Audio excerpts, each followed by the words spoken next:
আসসালামু আলাইকুম রহমতুল্লাহি ওবারাকাতুহ।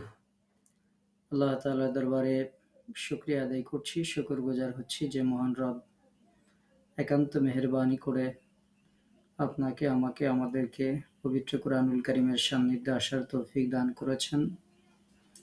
লাইলাতুল কদরের এই বরকতময় রজনীতে, কোরআন নাজিলের এই রাতে আল্লাহ তাআলা জাল্লা শানহু কোরআন শিক্ষার এই ক্লাসে যুক্ত হওয়ার তৌফিক আপনাকে, আমাকে, আমাদেরকে দান করেছেন। এজন্য শুকরিয়া আমরা পড়ছি আলহামদুলিল্লাহ। দরুদ ও সালাম জানাচ্ছি আমাদের প্রিয় নবী সৈয়দুল মুরসালিন রহমতুল্লিল আলামিন সিরাজ মুনীরা প্রিয় নবী মুহাম্মদুর রাসূলুল্লাহ, আমরা পড়ছি সাল্লাল্লাহু আলাইহি ওয়াসাল্লাম এর প্রতি। আল্লাহ তাআলার কাছে বরকতময় এই রাতে, লাইলাতুল কদরের এই রাতে সবার জন্য ক্ষমা প্রার্থনা করি। মহান রব একান্ত মেহেরবানি করে আপনাকে, আমাকে, আমাদেরকে ক্ষমা করে দিন। লাইলাতুল কদরের সৌভাগ্য আমাদের ভাগ্যে আল্লাহ তাআলা নসিব করুন।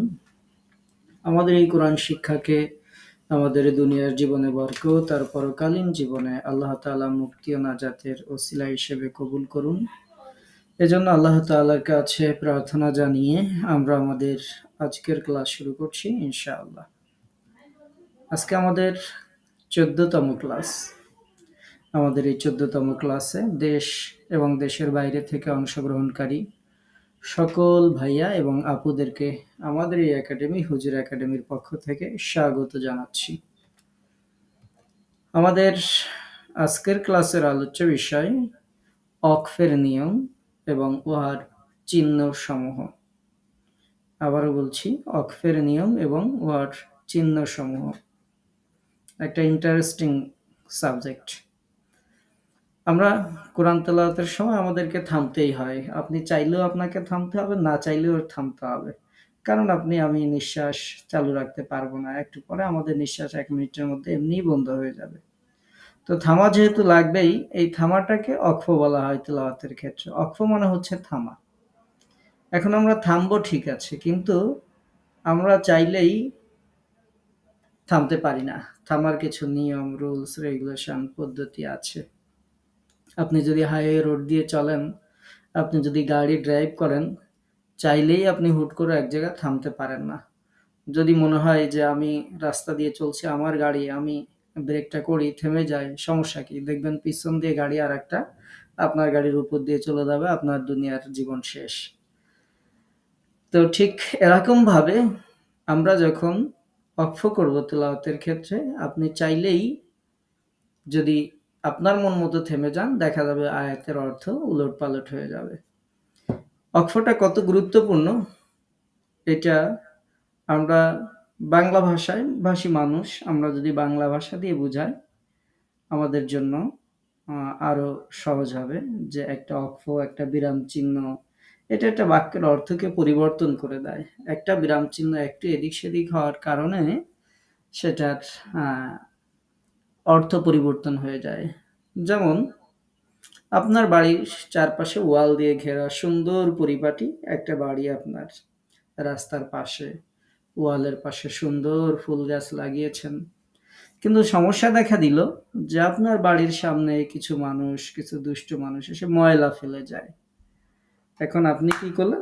আমি একটা বুদ্ধি করলাম যে তাহলে এখানে লিখে দিতে হবে যে এখানে ময়লা ফেলিবেন না, ফেলিলে 100 টাকা জরিমানা, বা যে কোনো একটা শাস্তি আমরা লিখলাম। এইটা লেখার ক্ষেত্রে আমরা বিরাম চিহ্ন, নিয়ম বা ওয়াকফের নিয়ম পদ্ধতি এটা আমরা ফলো করলাম না। ফলশ্রুতিতে আপনি, আমি যেটা লিখেছি যে এখানে ময়লা ফেলিবেন না, না ফেলিলে মনে করেন 100 টাকা জরিমানা, সাপোজ আমরা উদাহরণ দিই। এখন এখানে যেহেতু আমি বিরাম চিহ্ন ফলো করছি না, সেহেতু আমি পড়লাম যে এখানে ময়লা ফেলিবেন, না ফেলিলে 100 টাকা জরিমানা। দেখেন, ফেলিবেন না, এরপরে যদি আমি অক্ষরটা করতাম, বাক্যটা আমার যে উদ্দেশ্য ছিল সেটা, উদ্দেশ্যটা হাসিল হতো। কিন্তু একটু অক্ষরটা আমি একটা ওয়ার্ড আগে করার কারণে পরিপূর্ণ বাক্যের অর্থ পরিবর্তন হয়ে গেল। এখন আমি যখন অক্ষ করলাম, থামলাম, কমা দিয়ে দিলাম যে এখানে ময়লা ফেলিবেন, না ফেলিলে 50 টাকা জরিমানা বা 100 টাকা জরিমানা। পরিপূর্ণ বাক্যটা একেবারে মানে আমার যে উদ্দেশ্য ছিল, উদ্দেশ্য তো হাসিল হবেই না, বরং ময়লা দিয়ে আমার সামনের ওয়ালটা একেবারে ভরে যাবে। তো এটা হচ্ছে ওয়াকফের ক্ষেত্রে। আরবি বাক্য কোরআন তেলাওয়াতের ক্ষেত্রেও যদি আমরা ওয়াকফ নিয়ম পদ্ধতি ঠিক ফলো না করি, কোরআনের অর্থ, বিভিন্ন আয়াতের অর্থ এরকম পরিবর্তিত হয়ে যাওয়ার সম্ভাবনা থাকে। এবং এরকম ভুলের ক্ষেত্রে, কোনো ভুলের ক্ষেত্রে নামাজ বাতিল হয়, কোনো ভুলে নামাজ মাকরু হয়, তেলাওয়াত মাকরু হয়। তাই জন্য ওয়াকফের নিয়মটা আমাদের খুব জানা দরকার, যে কিভাবে আমরা ওয়াকফ করব। ২ নম্বর হচ্ছে ওয়াকফের চিহ্ন সমূহ। কোরআন তেলাওয়াত করতে গেলে আমাদের এই কোর্সেই কোন ক্লাসে যেন একজন আপু জিজ্ঞাসা করেছিলেন যে, "উস্তাদ, এখানে সেখানে বিভিন্ন হরফ লেখা থাকে। এই হরফগুলো আমরা কিভাবে পড়ব?" তো এই ওয়াকফের চিহ্নগুলো জানা দরকার। আপনি কোরআন তেলাওয়াত করছেন, মাঝখানে দেখবেন ছোট্ট একটা তোয়া দেয়া আছে, ঝা আছে, জিম আছে, জুয়া আছে, বিভিন্ন সাইন আছে। এই সাইনগুলো কোনটা কি মিনিং, কোনটা কি আমাদেরকে নির্দেশ করে, সেটাও একটু জানা দরকার। তো আজকের ক্লাসটা আমরা সাজিয়েছি ওয়াকফের নিয়ম এবং এটার যে চিহ্নসমূহ সেটা দিয়ে ইনশাআল্লাহ। আমরা সামনে অগ্রসর হই। ক্লাসটা একটু বড়, মনোযোগ দিতে হবে এবং আমরা ইনশাআল্লাহ রেকর্ড দেওয়ার চেষ্টা করব। মনে না থাকলে রেকর্ড শুনতে হবে ইনশাআল্লাহ। ওয়াকফ ওয়াকফ অর্থ হচ্ছে বিলম্ব করা, বিরতি করা। তাজবিদের পরিভাষায় কোরআন মাজিদের কোনো আয়াত সমাপ্ত করার উদ্দেশ্যে নিঃশ্বাস ছেড়ে দিয়ে পুনরায় নিঃশ্বাস নেওয়ার জন্য সামান্য সময় যে বিলম্ব করা হয়, এটাকে ওয়াকফ বলে। এটা হচ্ছে কিতাবী সংজ্ঞা। তো আমরা কিতাবী সংজ্ঞা নিয়ে বেশি আলোচনা করছি না। ওয়াকফ কেন জরুরি? আমরা এটা অলরেডি বলে ফেলেছি যে ওয়াকফ কেন জরুরি। কোরআন মাজিদ তেলাওয়াতের মাঝে নিয়ম অনুযায়ী ওয়াকফ করা একান্ত জরুরি। কেননা কোনো জায়গা ওয়াকফ না করে পড়লে এক বাক্যের সঙ্গে অন্য বাক্য মিলিত হয়ে আয়াতের অর্থই পরিবর্তন হয়ে যেতে পারে। তো যেটা আমরা উদাহরণ দিয়ে ইতিপূর্বেই আলোচনা করে ফেলেছি। আমরা এখন যাব ওয়াকফের নিয়ম সমূহ। যারা অর্থ বুঝেন না, তারা শুধুমাত্র কোরআন মাজিদে দেওয়া ওয়াকফের নিদর্শনগুলো দেখে ওয়াকফ করবেন।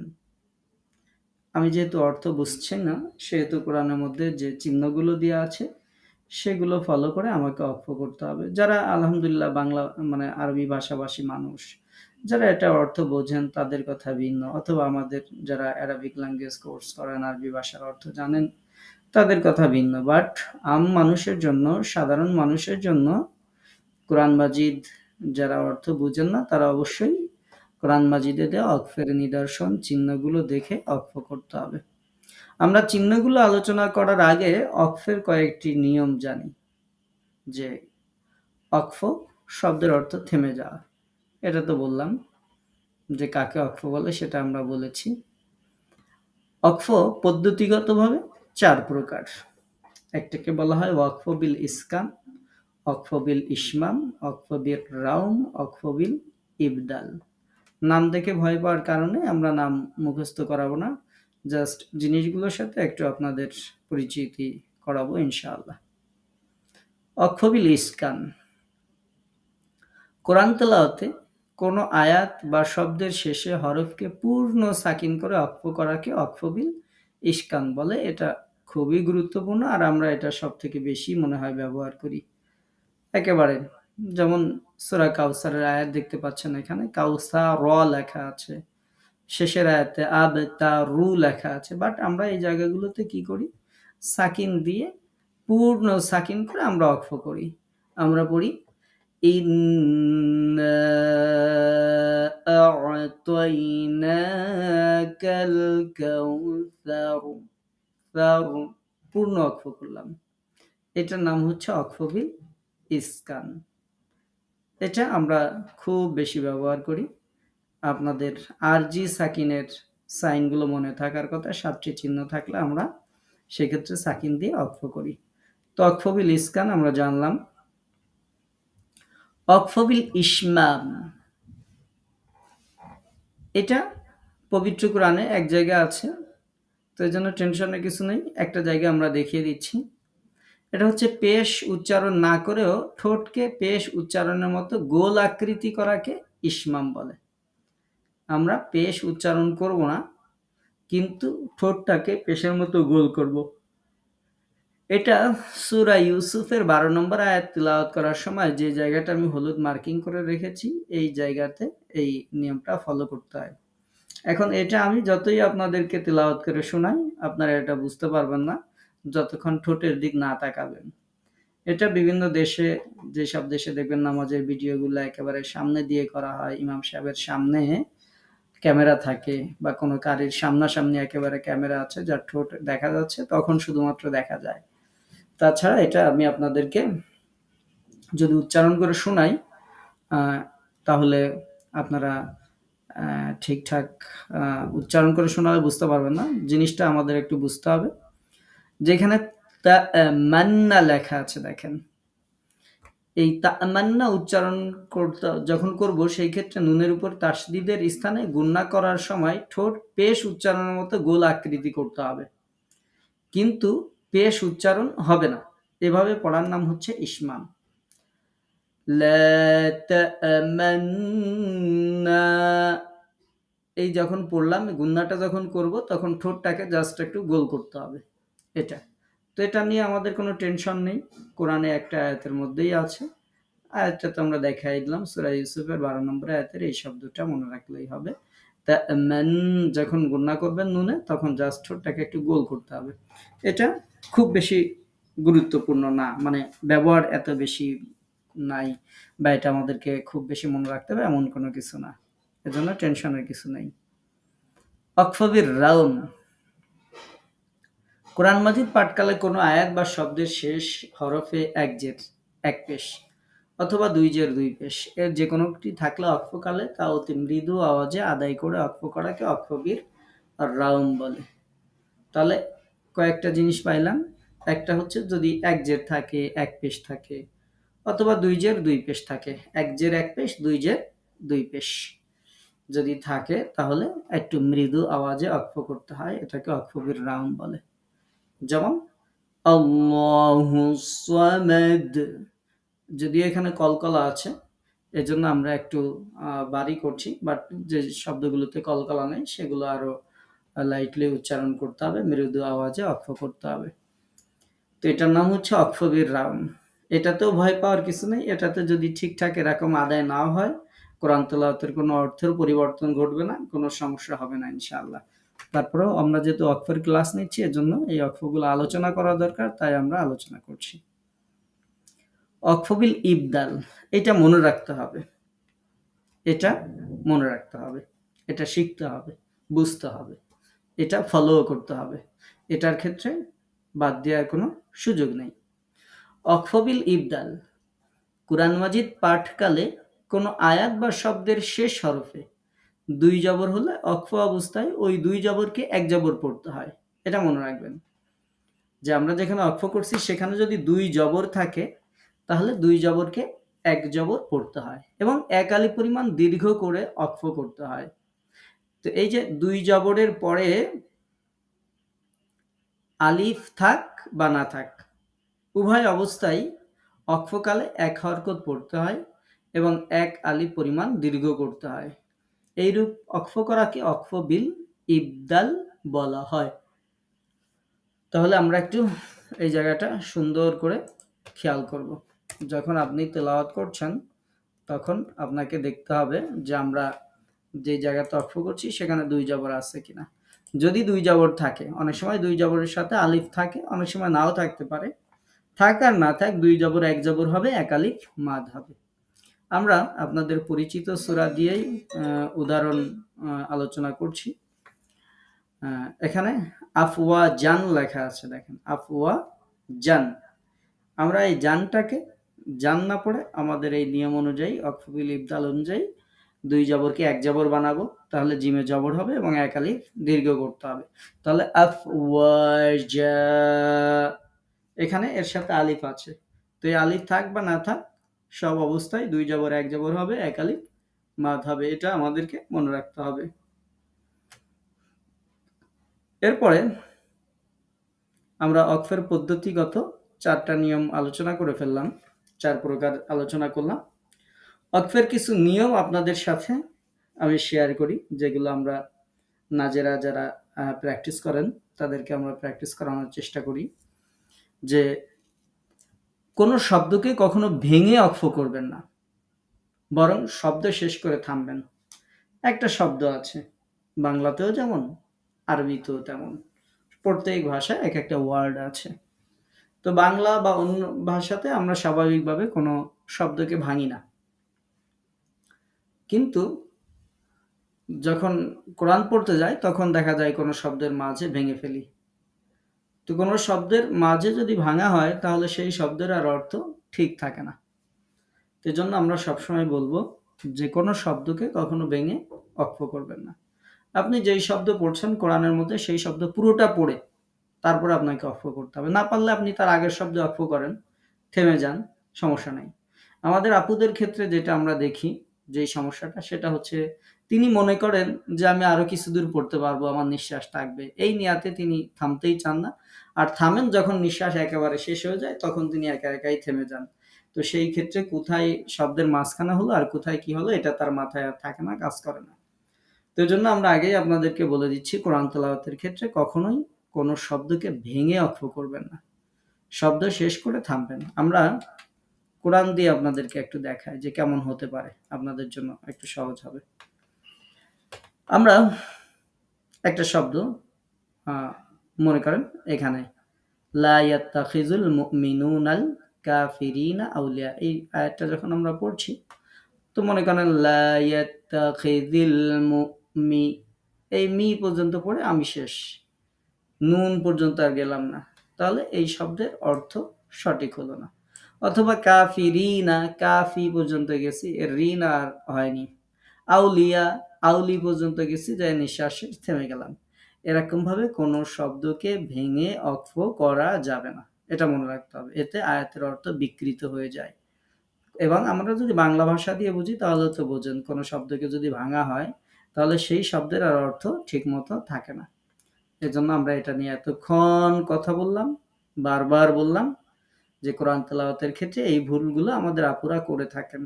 বিশেষ করে আমরা, আমাদের কাছে যে সকল আপুরা আসেন ম্যাক্সিমাম আপুরা এই ভুলগুলো করে থাকেন। এর জন্য আমরা এটা, আপনারা যেই ভুলগুলো করেন সেইগুলো আমি আমার ক্লাসের মধ্যে অ্যাড করে ফেলি যে এই ভুলগুলো যাচ্ছে, সুতরাং এটা ক্লাসে অ্যাড করা দরকার। তো এই শব্দকে আমাদের প্রচুর সংখ্যক আপুরা এই শব্দকে ভেঙে অক্ষ করেন। তো এটা অক্ষ ভেঙে অক্ষ করা যাবে না, শব্দ যেটা পড়তে হবে সেটা পুরো কমপ্লিট করতে হবে। এরপরে আসেন ২ নাম্বার, চিহ্ন ছাড়া কোনো শব্দে থামলে ওই শব্দ সহকারে আবার পড়ুন। এটা তো আপনারা সবাই জানেন যে আপনি যেখানে থামছেন সেখানে কোনো চিহ্ন নেই, থামার কোনো অক্ষর সাইন নাই। তাহলে কি করতে হবে? তাহলে তার আগের শব্দ ধরে আবার পড়তে হবে। হরফসমূহ এবং যুক্ত শব্দের মাঝে থামবেন না। হরফসমূহে এবং যুক্ত শব্দে যেগুলো আছে সেগুলোর মধ্যে থামবেন না। যেমন করিমের ঘড়ি, রহিমের ছাতা, ২ টা ওয়ার্ড মিলে একটা ভাব প্রকাশ করছে। কোরআন তেলাওয়াতের মধ্যে এরকম আছে, এই যুক্ত অক্ষরগুলোর মাঝে থামতে সর্বোচ্চ চেষ্টা করবেন, না থামতে। এবং যে হরফগুলো আছে সেগুলোর মাঝেও না থামার জন্য সর্বোচ্চ চেষ্টা করবেন। আমরা যেমন এই যে আন তাত্তাকু, তো এখন আন পড়ে থামে গেলাম, এটা করা যাবে না। ইউহাযযিরুকুমুল্লাহু, এটা পুরোটা একটা অর্থ প্রকাশ করছে, এর মধ্যে আমরা থামতে না করছি যে আপনি থামবেন না। তারপরে যেমন ওয়ামা ফিল আরদি, ওয়ামা ফি পড়ে থেমে গেলাম, এই হরফ, এটা হরফ, এখানে থেমে গেলাম, এরকম আমরা করব না।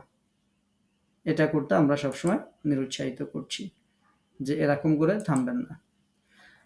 এরপরে আমরা যেটা বলবো সেটি হচ্ছে অক্ফের চিহ্ন সমূহ থেকে যার যে হুকুম আছে সে অনুযায়ী আমল করবেন। অক্ফের কোন চিহ্ন থাকলে কিভাবে পড়তে আমরা একটু পরেই আলোচনা করব, তো এটা ফলো করবেন। প্রয়োজন ছাড়া অস্থানে, অর্থাৎ অক্ষর স্থান ছাড়া অক্ষ করবেন না, মানে চেষ্টা করবেন না করার। এখন নিঃশ্বাস যদি না থাকে, নিঃশ্বাস যদি চলেই যায় তাহলে তো আর কিছু করার নেই, সেক্ষেত্রে তো অক্ষ করতেই হবে। বাট চেষ্টা করবেন যে প্রয়োজন ছাড়া হুটহাট করে বারবার থামলাম এরকম না করার চেষ্টা করবেন। আয়াতের মাঝখানে যদি শ্বাস শেষ হয়ে যায়, এখন আমি চাইলাম থামবো না কিন্তু আমার নিঃশ্বাস আর যাচ্ছে না, তাইলে তো আর কোনো ওয়াজে কাজ হবে না, হুজুরির কোনো বক্তব্যে আর কাজ হবে না। উস্তাদের কথা যতই মনে থাক তখন আর মাথায় কোনো কিছুতেই কাজ হবে না, কারণ আমার নিঃশ্বাসই থাকতেছে না। তো এই যে শ্বাস যদি শেষ হয়ে যায় সেটাকে আমরা বলি অপারগতা, আমি আর পারছি না। তো এই অপারগতাই এমন হয়ে গেলে যে শব্দে আমরা থেমেছি ওই শব্দ থেকে বা তার আগ থেকে পুনরাবৃত্তি করে পরের শব্দের সাথে মিলিয়ে পড়তে হবে, এটা উচিত, এটা মনে রাখবেন। আমরা 6 নম্বরে আলোচনা করছি হরকত যুক্ত হরফের উপর কিভাবে অক্ফ করা উচিত। হরকত যুক্ত যে হরফগুলো আছে সেই হরফগুলোর উপরে কিভাবে অক্ফ করা উচিত। হরকতযুক্ত হরফে অক্ফ করার সময় তাকে সাকিন করতে হবে, কারণ হচ্ছে হরকতের উপর অক্ফ করা ভুল। তো আমরা 7টি হরকত দেখিয়েছিলাম যে 7টি চিহ্ন থাকলে সেই ক্ষেত্রে আপনারা সাকিন দিয়ে দেবেন। আরজি সাকিনের যে বিষয়টি সেটা মনে আছে। 2 জবরের নিয়ম আমরা আগেই আলোচনা করেছি। 2 জবর থাকলে 1 জবর বানাবেন, 1 আলিফ টেনে পড়বেন। তাহলে হরকতযুক্ত হরফে অক্ফ করার সময় মেইনলি হচ্ছে যে সাকিন করে পড়ব, হরকতের উপর অক্ফ করা যাবে না। যেমন ইয়াকা না'বুদু, এখন আমি মনে করেন এখানে থামবো, তাহলে যদি অক্ফ করার প্রয়োজন হয় তাহলে ইয়াকা না'বুদ বলতে হবে, বুদু বলা যাবে না, এটা মনে রাখতে হবে। এরপরে শ্বাস না ছেড়ে শব্দের শেষে শুধু সাকিন করলেই কি অক্ফ হয়ে যাবে, বা এরকম করা ঠিক কিনা? আমি নিঃশ্বাস ছাড়লাম না, শুধু সাকিন করে আবার পড়ে গেলাম, এই যে এইভাবে অক্ফ করা যায় কিনা? শ্বাস না ছেড়ে শব্দের শেষে শুধু সাকিন করলেই অক্ফ হয় না। যেমন ইয়াকা নাস্তাঈনু, এর উপর অক্ফ করার সময় নুনকে সাকিন করে শ্বাস না ছেড়ে যদি আমি ইহদিনাস সিরাতাল মুস্তাকিম পড়ি সেটা ঠিক হবে না, এরকম অক্ফ হয় না, এরকম করা ভুল, এর থেকে আমাদেরকে বেঁচে থাকা উচিত। অর্থাৎ ইয়াকা নাস্তাঈন ইহদিনাস সিরাতাল মুস্তাকিম, নিঃশ্বাস না ছেড়ে শুধু সাকিন করলাম, এটা অক্ফের সঠিক পদ্ধতি নয়। 8 নম্বরে আমরা আলোচনা করছি খাড়া জবর থাকলে অক্ফ করার নিয়ম কি। দেখেন আমি চেষ্টা করছি যে আপনার কোরআনে যত সাইন আছে সেগুলো সবগুলোই আলোচনা করার জন্য, যাতে আপনি কোথাও অক্ফ করতে গিয়ে বেঁধে না যান। এজন্য একটু কষ্ট করে একটু খেয়াল করবেন। কোনো যদি থাকে তাহলে অবশ্যই প্রশ্ন থাকলে আমাদেরকে জানাবেন ইনশাআল্লাহ। তো আয়াতের শেষে শব্দটি যদি খাড়া জবর দ্বারা শেষ হলে অক্ফ করার ক্ষেত্রে আমাদেরকে যেটি করতে হবে সেটি হচ্ছে কোনো পরিবর্তন হবে না, আমাদেরকে মিলিয়ে থামতে হবে। আয়াতের শেষ শব্দটি খাড়া জবর দ্বারা শেষ হলে অক্ফ করার ক্ষেত্রে পরিবর্তন হবে না, যেমন আছে তেমন পড়তে হবে। এরপরে আয়াতের শেষ শব্দটি যদি খাড়া জের হয় বা উল্টা পেশ হয় তাহলে অক্ফ করার নিয়ম কি। আয়াতের শেষ শব্দটি যেখানে আমরা থামবো সেখানে যদি দেখেন খাড়া জের আছে অথবা যদি দেখেন উল্টা পেশ আছে, সেই শব্দে থামতে হলে খাড়া জের এবং উল্টা পেশকে সুকুন হরফে পরিণত করতে হবে এবং এর পূর্বের হরফের সাথে মিলিয়ে উচ্চারণ করতে হবে। তাহলে খাড়া জবরের ক্ষেত্রে বলেছি যেমন আছে তেমন পড়ব, সুন্দর করে বুঝবেন, মনে রাখবেন। খাড়া জবর থাকলে যেমন আছে তেমন পড়ব, বাট যদি খাড়া জের হয় অথবা যদি উল্টা পেশ হয় সেই ক্ষেত্রে আমরা সাকিন দিয়ে পড়ব। যেমন الذي جمع مالا وعدده, এখানে আদ্দাদাহু ছিল, আমরা সাকিন দিয়েছি আদ্দাদাহ। তো এটা মনে রাখতে হবে, খাড়া জেরের ক্ষেত্রে উল্টা পেশের ক্ষেত্রে আমরা এটা করব। অক্ফ করার সময় শেষে যদি জবরের তানবিন হয় তাহলে কিভাবে অক্ফ করতে হবে। জবরের তানবিন নিয়ে এটা আমরা অক্ফ করার মধ্যে কিন্তু একবার আলোচনা করেছি, আবারও আলোচনা করছি। জবরে তানবিন মানে শেষে যদি 2 জবর থাকে তাহলে ওই তানবিনের জায়গায় 1 আলিফ, 1 জবর পড়তে হবে এবং 1 আলিফ টানতে হবে। এখন এখানে আবার আলোচনা করার উদ্দেশ্য হচ্ছে যে গোলতা ব্যতীত, গোলতা যদি হয়, 2 জবর যদি গোলতার উপরে থাকে তাহলে সেক্ষেত্রে গোলতা সবসময় হা হবে। গোলতা পড়ার নিয়ম আমরা এরপরে আবার বলবো ইনশাআল্লাহ। তো আপাতত আফওয়াজা, নিসা আন ছিল নিসা আ, এভাবে এক জবর একটা আলিফ যুক্ত করে পড়তে হবে। আমরা তখন বলেছিলাম যে আলিফ থাক বা না থাক। দেখেন এখানে নিসা আন এটার মধ্যে কিন্তু আলিফ নাই। কিন্তু পড়ার সময় এক জবর পড়তে হবে, একটা আলিফ দিয়ে পড়তে হবে। নিসা আ এভাবে পড়তে হবে। আমরা নেক্সট আলোচনা করছি যে শব্দের উপর অক্ফ করা হবে তার শেষে যদি গোলতা থাকে, যেটা আমরা এতক্ষণ বলছিলাম, তাহলে কিভাবে অক্ফ করতে হবে। যে শব্দের শেষে গোলতা হবে অক্ফের সময় তাকে হা সাকিন পড়তে হবে। মানে গোলতার নুক্তাটা ফেলে দিতে হবে, নুক্তা ফেললে হা হয়ে যাবে, হাতে সাকিন দিতে হবে। এখানে দেখেন আকিমুস সালাতা তা আছে। এখন আমরা এখানে অক্ষ করব, তাহলে দুই নুক্তা ফেলে দিব, ফেলে দিলে হা হয়ে যাবে, হাতে সাকিন দিতে হবে। নিচের দিকে তাকান, নিচের লাইনে দেখেন অক্ফের সময় আমাদের পড়তে হবে আকিমুস সালাহ, গোলতা সব সময়। এর উপরে দুই জবর থাক আর জেড থাক আর এই থাক আর ওই থাক আর যাই থাক, গোলতা সব সময় হা সাকিন পড়তে হবে। এটা মনে রাখবেন। কোরআন মাজিদে কোনো শব্দের শেষে অনেক জায়গায় দেখবেন আলিফ লেখা আছে। এই আলিফগুলো কিভাবে পড়তে হবে? তো এই আলিফগুলোর উপরে দেখবেন যে আলিফগুলো অতিরিক্ত লেখা আছে, সেই আলিফগুলোর উপরে একটা গোল চিহ্ন দেওয়া আছে। এই যে এখানে মনে হয় আপনাদের মোবাইলে ভালো দেখা যাচ্ছে না, কারণ এখানে লেখাটা আমার অনেক ছোট। আমি একটু বড় করার চেষ্টা করি। দেখেন এই যে লাম আলিফের এইখানে দেখতে পাচ্ছেন যে এক আলিফের উপরে একটা গোল দেওয়া আছে। এই আলিফগুলো পড়তে হবে না। কোরআনে এরকম যত আলিফ আছে, যত আলিফগুলোর উপরে দেখবেন এরকম গোল সাইন দেওয়া আছে, বুঝবেন এই আলিফগুলো পড়ার সময় বাদ দিতে হবে। এই আলিফগুলো তিলাওয়াতের সময় ইয়ে করতে হবে না, পড়তে হবে না। এটা খেয়াল রাখবেন। আচ্ছা, এরপরে আমরা মনে হয় ক্লাস অনেক লম্বা হয়ে যাচ্ছে। অক্সফোর্ড নিয়মসমূহের মধ্যে আমরা সর্বশেষ আরেকটা নিয়ম আলোচনা করছি। এই নিয়মটা আমরা নতুন অ্যাড করেছি। বিভিন্ন জায়গা থেকে প্রশ্ন আসছে যে যে শব্দের উপর অক্ফ করা হবে তার শেষে যদি তাসদিদ থাকে, তাহলে আমরা কিভাবে অক্ফ করব। যেখানে আমরা ইয়ে করছি,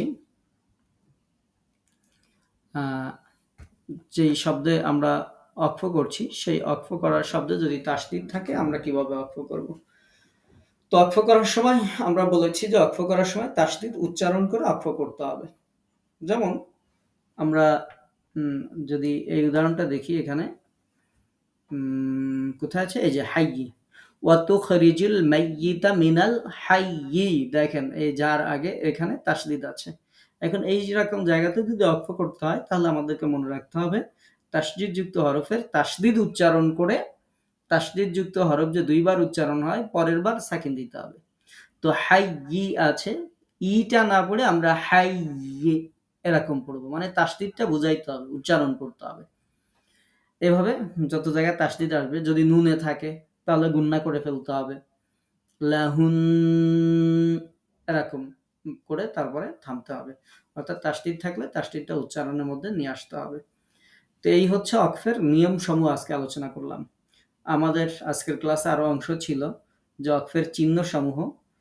তো এই চিহ্ন সমূহ আমরা যদি ইয়ে করি, আলোচনা করি, তাহলে আরো বেশ একটু বড় সময় লাগবে। তো এজন্য আমরা চিহ্ন সমূহ আজকে আলোচনা করছি না। আমরা চিহ্ন সমূহ আগামী ক্লাসে আলোচনা করব, যাতে আপনাদের ব্রেনের উপর চাপ না পড়ে। আজকে অক্ফের যে নিয়মগুলো আমরা আলোচনা করলাম, এই নিয়মগুলো আপনারা একটু রিভিশন দিবেন, একটু পড়বেন ইনশাআল্লাহ। কারো কোনো প্রশ্ন আছে আজকের ক্লাসের ব্যাপারে? আজকের যে অক্ফের ক্লাস আমরা নিলাম, অক্ফের নিয়ম সমূহের ক্লাস নিলাম, অক্ফের চিহ্ন আগামী ক্লাসে আলোচনা করবো ইনশাআল্লাহ। আমরা 13টা নিয়ম আলোচনা করেছি এবং অক্ফের 4 প্রকার অক্ফ আলোচনা করেছি। এগুলোর ব্যাপারে কারো কোনো প্রশ্ন আছে?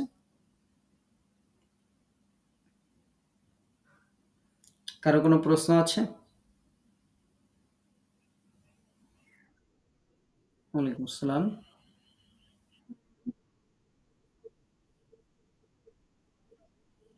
বুঝি নাই।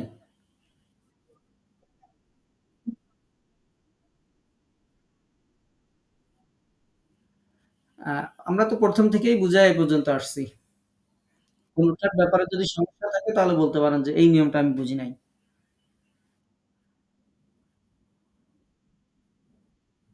বুঝাইতে পারছি?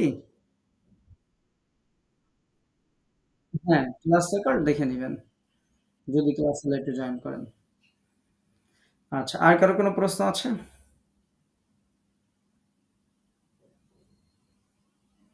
আচ্ছা, আর কারো কোনো প্রশ্ন? আশা করছি আর কারো কোনো প্রশ্ন নেই। তো আমরা একটু দোয়া করি। দোয়া করে ক্লাস শেষ করব। লাইলাতুল কদরের রাত আজকে চলছে। লাইলাতুল কদর সম্পর্কে আমরা অল্প একটু বলে দিই। যে লাইলাতুল কদর মহিমান্বিত রজনী আপনারা জানেন। আল্লাহ তাআলা হাজার মাসের থেকে শ্রেষ্ঠ বলেছেন। রাতটা হেলায় অবহেলায় আমরা কাটাবো না। আমরা এই যে কোরআন শিখলাম এতক্ষণ আমাদের এটার প্রচুর পরিমাণ সওয়াব আমরা হাসিল করলাম। এই সময়টা আমরা অন্য যেকোনো কাজে থাকতে পারতাম, কিন্তু তার থেকে উত্তম কাজ হচ্ছে কোরআন শিক্ষা। তো একটা ভালো কাজের মধ্যে আমরা অতিবাহিত করলাম।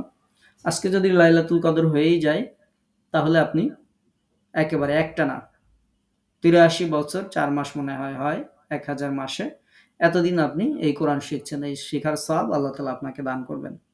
তো আমরা মাহে রমজানের শেষ দশকে প্রত্যেক রাত, সেটা হোক জোর অথবা বেজোর, আমরা সাজেশন দিব যে আমরা চেষ্টা করব কমপক্ষে ২ রাকাত হলেও একটু নফল নামাজ পড়বেন। যেন যেই দিনই লাইলাতুল কদর হোক না কেন, আপনার ২ রাকাত করে নফল নামাজ পড়া থাকলে অন্তত আপনার ১,০০০ রাতে আপনি ২ রাকাত করে নামাজ পড়েছেন, সেই সওয়াবটা পান। প্রত্যেক রাতে ৳১০ হলেও একটু আলাদা করে দান করার জন্য রাখবেন। কারণ এই রাতের সময় এখন তো আর আপনি দান করার জন্য ভিক্ষুকও পাবেন না, কিছুই পাবেন না। তো আপনার যতটুকু সামর্থ্য আছে ৳১০, ৳২০, ৳৫০ যাই হোক, আপনি একটু আলাদা করে রাখবেন যে আজকে রাতে আমি এই ৳১০ আল্লাহর রাস্তায় দান করলাম। এরপরে পরের দিন যখন বাইরে যান বা আপনার হাসব্যান্ড যখন বাইরে যায় অথবা যে কেউ বাইরে যায় দিয়ে দিবেন। বাইরে যে ভিক্ষুক পাওয়া যায় তাদেরকে দিয়ে দিবে। তাতে আমাদের যে লাভটা হবে সেটা হচ্ছে যে প্রত্যেক এই ১০ রাতেই যদি আমরা এই আমলটা করি, এই ১০ রাতের কোনো না কোনো রাত মাস্ট বি লাইলাতুল কদর তো হবেই।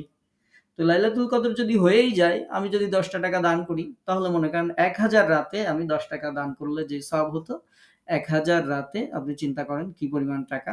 এত টাকা দান করার সওয়াব কিন্তু আপনি পেয়ে গেলেন। আপনি অন্তত একটু সময় কোরআন তেলাওয়াত করুন। অল্প একটু হোক, কিন্তু একটু তেলাওয়াত করুন। যদি আপনি ৫ টা মিনিটও তেলাওয়াত করেন, এই ১০ টা রাতের প্রত্যেক রাতে কোনো না কোনো রাত অবশ্যই লাইলাতুল কদর হবে এবং আপনি সেই ক্ষেত্রে ১,০০০ রাত এতটুকু সময় কোরআন তেলাওয়াত করলে যে সওয়াব হতো সেটা আপনি পেয়ে গেলেন। আপনারা প্রত্যেকটা দিন ক্লাসে যুক্ত হবেন ইনশাআল্লাহ। আমরা যতদিন ক্লাসটা কন্টিনিউ করি, এতদিন কোরআন শিক্ষার যে সওয়াব, অপরিসীম, অতুলনীয় সওয়াব, এই সওয়াবটা আমরা যে ৪০ মিনিট ক্লাস করি স্বাভাবিকভাবে, এই ৪০ মিনিট ক্লাস করছেন, তার মানে ১,০০০ রাত ৪০ মিনিট করে আপনি কোরআন শিখছেন, সেই সওয়াব আপনার আমার আমলনামায় আল্লাহ তাআলা দান করবেন। তো এভাবে ভালো কাজগুলো আমরা করার চেষ্টা করব এবং বিশেষ করে ইস্তেগফার পড়ব। আল্লাহর কাছে ক্ষমা চাইব। আম্মাজান আয়েশা রাদিয়াল্লাহু তাআলা আনহা প্রিয় নবী সাল্লাল্লাহু আলাইহি ওয়াসাল্লামকে জিজ্ঞেস করেছিলেন, হে আল্লাহর রাসূল, আমি যদি বুঝতে পারি যে আজকের রাত লাইলাতুল কদরের রাত, তাহলে আমি আল্লাহর কাছে কি চাইবো? কি দোয়া করব? নবী সাল্লাল্লাহু আলাইহি ওয়াসাল্লাম আম্মাজানকে বলেছিলেন যে, হে আয়েশা, তুমি আল্লাহর কাছে বলবে, আল্লাহুম্মা ইন্নাকা আফুউন তুহিব্বুল আফওয়া ফাআফু আন্নি। হে আল্লাহ, আপনি ক্ষমাশীল, ক্ষমা করাকেই আপনি ভালোবাসেন। সুতরাং আপনি আমাকে ক্ষমা করে দিন। আল্লাহর কাছে এই দোয়া তুমি করবে। তো আমরা সেই দোয়া করব এবং ক্ষমা শুধু নিজের জন্য চাইব না। যেই মা আপনাকে অনেক স্নেহ ভালোবাসা দিয়ে মানুষ করেছেন, আজকে অনেকের আম্মাজান কবরে আছেন, অনেকের আম্মাজান অসুস্থ আছেন। মায়ের জন্য দোয়া করব, ক্ষমা চাইব। বাবা, আমাদের বাবারা আমাদের জন্য অনেক কষ্ট করেছেন। দুনিয়ার এই কর্মব্যস্ততায় আমরা বাবাদের জন্য, যাদের বাবা ইন্তেকাল করেছেন, ঠিকমতো দোয়া করার সময় পাই না। এরপরে যাদের বাবা বেঁচে আছেন, অনেক সময় ঠিক সেভাবে খোঁজখবর নেওয়া হয় না। বাবাদের জন্য আমরা দোয়া করব যেন তাদেরকে আল্লাহ ক্ষমা করেন। আমাদেরকে যারা এই পৃথিবীতে ভালোবাসা দিতেন, আমাদের দাদা-দাদি, নানা-নানি, আপনজন, আপনার সবথেকে প্রিয় যেই বন্ধুটি ছিল, বান্ধবীটি ছিল, তাদের জন্য, যারা দুনিয়া থেকে বিদায় হয়েছেন, যারা জীবিত আছেন, সকলের জন্যই আমরা আল্লাহর কাছে ক্ষমা চাইব। বিশ্ব মুসলিম উম্মার জন্য, বিশেষ করে আমাদের ফিলিস্তিনি ভাই-বোনদের জন্য আমরা আল্লাহর কাছে দোয়া চাইব। আল্লাহ পাক রব্বুল আলামিন আমরা যেই সময় নিরাপদে আছি, সেই সময় তারা জানের ভয়ে কোথায় থাকবে? কোনো জায়গায় নিরাপদ না। তো কি একটা বীভৎস অবস্থার মধ্য দিয়ে তারা তাদের জীবনকে পার করছে। এরকম বিভিন্ন জায়গায় মুসলিমরা যে নির্যাতিত আছে, সমস্ত মুসলিম উম্মার জন্য আমরা আল্লাহর কাছে সাহায্য প্রার্থনা করব, আল্লাহর কাছে দোয়া করব। এভাবে রমজানের এই শেষ রাতগুলো আমরা অতিবাহিত করার চেষ্টা করব। মনে রাখতে হবে যে এই রমজান আপনার আমার জীবনের শেষ রমজান হতে পারে। আমরা কেউ গ্যারান্টি দিতে পারি না, বলতে পারি না, জানিও না যে আগামী বছর রমজান মাস পর্যন্ত আমার হায়াত আল্লাহ তাআলা রেখেছেন কি রাখেন নাই, বেঁচে থাকতে পারবো কি পারবো না। তো সুতরাং এটি আমার জীবনের শেষ রমজান হতে পারে, শেষ লাইলাতুল কদর হতে পারে, শেষ ২১তম রাত্রি হতে পারে। সুতরাং বি কেয়ারফুল, যত্নবান হতে হবে যে আল্লাহ পাক রব্বুল আলামিন হয়তো আমাদেরকে সুযোগ দিয়েছেন। আমার আপনার বয়সের অসংখ্য মানুষ কবরে শুয়ে আছে। আল্লাহ এহসান করে আপনাকে আমাকে এখনো পর্যন্ত এই পৃথিবীর আলো বাতাসে বাঁচিয়ে রেখেছেন। আল্লাহ পাক রব্বুল আলামিন হয়তো আমাদেরকে ক্ষমা করতে চান, আমাদেরকে ভালোবাসেন। এজন্য আল্লাহ তাআলা হয়তো আমাদেরকে এই সুযোগ দিয়েছেন। এই সুযোগের সর্বোচ্চ সদ্ব্যবহার আমাদেরকে করতে হবে। এজন্য আমরা চেষ্টা করব এভাবে এই রাতগুলো অতিবাহিত করার, এবং সবাই যেমন দোয়া করবেন নিজেদের জন্য, ঠিক একই রকমভাবে আমাদের জন্য একটু দোয়া করবেন। আমাদের একাডেমির সাথে সংশ্লিষ্ট যারা আছেন সবার জন্য দোয়া করবেন। আমরা সবাই যদি সবার জন্য দোয়া করি, কারো না কারো দোয়া তো ইনশাআল্লাহ আল্লাহ তাআলা কবুল করবেন। সবার দোয়া তো আর আল্লাহ ফিরিয়ে দিবেন না। আমি গুনাহগার, আমারটা কবুল না করলে আপনারটা করবেন, আপনারটা না করলে আরেকজনেরটা করবেন। কারো না কারোটা আল্লাহ তাআলা কবুল করবেনই, এই বিশ্বাস আমরা রাখি। তো আমরা সবাই মিলে যদি সবার জন্য দোয়া করি, আল্লাহ তাআলা যদি একজনের দোয়া কবুল করেন, আমরা সবাই সাকসেস হয়ে গেলাম। তো এজন্য সবাই সবার জন্য দোয়া করবেন ইনশাআল্লাহ। আর আমরা হয়তো আর ২-১টা ক্লাস পরে থেকে আমাদের যে কোরআন খতম কর্মসূচি আছে, আমাদের অনেক আপুদের কোরআন খতম হয়ে যাচ্ছে। আমরা ২-১টা ক্লাস পরে থেকে এরকম রাতের বেলায় হয়তো ১১টার পরে আমরা আমাদের দোয়ার ক্লাস থাকবে, যেখানে শুধু দোয়া হবে। ইনশাআল্লাহ সেই ক্লাসেও আপনারা যুক্ত হবেন। আল্লাহ পাক রব্বুল আলামিন আপনাকে, আমাকে, আমাদের সকলকে ভালো রাখুন। যা কিছু বললাম সেগুলো অনুসরণ আমি যেন নিজে করতে পারি এবং আপনারাও যেন করতে পারেন। আল্লাহ পাক রব্বুল আলামিন সেই তৌফিক দান করুন। আমরা পড়ছি আমিন। আমরা আজকের ক্লাস আর দীর্ঘায়িত করছি না। আমরা আজকের ক্লাস এ পর্যন্ত শেষ করছি। ওয়া মা তাওফিক ইল্লা বিল্লাহ। আসসালামু আলাইকুম ওয়া রাহমাতুল্লাহি ওয়া বারাকাতুহু।